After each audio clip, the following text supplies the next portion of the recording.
আসসালামু আলাইকুম। আজ আপনাদের সাথে খুবই মজাদার সুস্বাদু একটি রেসিপি শেয়ার করব। আপনারা ভিডিওটি প্রথম থেকে শেষ পর্যন্ত দেখতে থাকুন। প্রথমে শিল পাটায় বেটে নিচ্ছি 20 থেকে 25টি শুকনো মরিচ। আর মরিচগুলো 30 মিনিট আগে থেকে পানিতে ভিজিয়ে রেখেছিল, কারণ শুকনো মরিচের উপরে চামড়াটা অনেক শক্ত থাকে। আগে থেকে পানিতে ভিজিয়ে রাখলে অনেকটা নরম হয়ে যায়। মরিচগুলো আমি একদম মিহি করে বেটে নিয়েছি। যাদের আমার মতো হাত জ্বালা পোড়া করে তারা চামচ ব্যবহার করতে পারেন।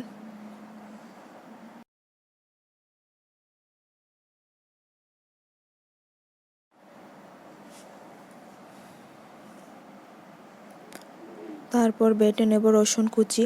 রসুনগুলো আগে থেকে কেটে ধুয়ে নিয়েছি। এখানে প্রায় 10 থেকে 12টি রসুন কেটে নিয়েছি। আর রসুনগুলো আদা মিহি করে বেটে নিচ্ছি, কারণ একদম মিহি করলে খেতে ভালো লাগবে না।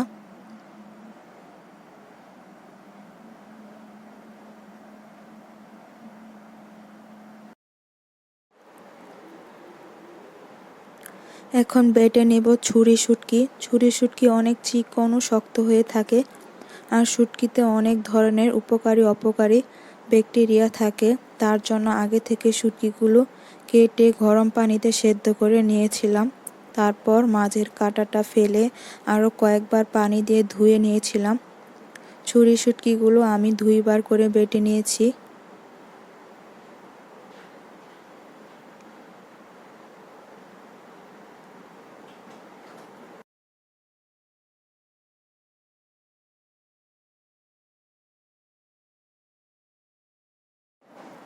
এখন বেটে নেব পেঁয়াজ। পেঁয়াজগুলো কুচি করে কেটে নিয়েছি।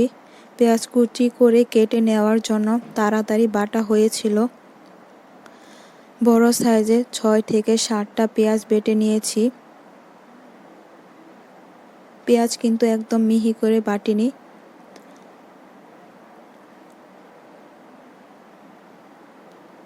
আমি সম্পূর্ণ বাটাবাটির কাজটি করেছি শিলপাটায়।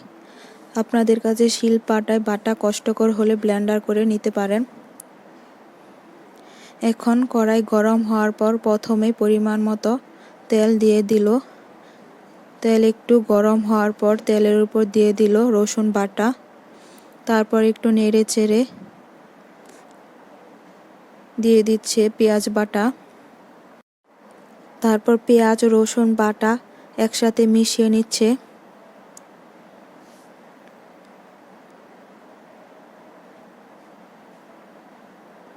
এখন দিয়ে দিল ছুরি শুটকি বাটা। তারপর আবার সবগুলো একসাথে মিশিয়ে নিচ্ছে।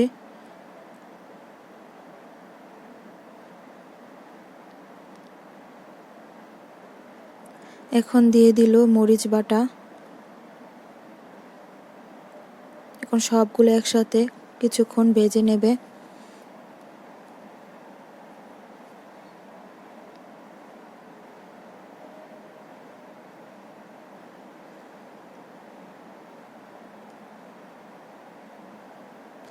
এখন দিয়ে দিল পরিমাণ মতো লবণ, হলুদ গুঁড়ো। আবার সবগুলো একসাথে ভেজে নিচ্ছে। প্রায় 5 মিনিটের মতো ভেজে এখন দিয়ে দিল সামান্য পরিমাণ পানি। পানি দেওয়ার কারণ হচ্ছে প্রতিটা মশলার যে ঘ্রাণ, কোনোটার ঘ্রাণ কম বা বেশি হবে না, একদম পারফেক্ট কম্বিনেশন হবে।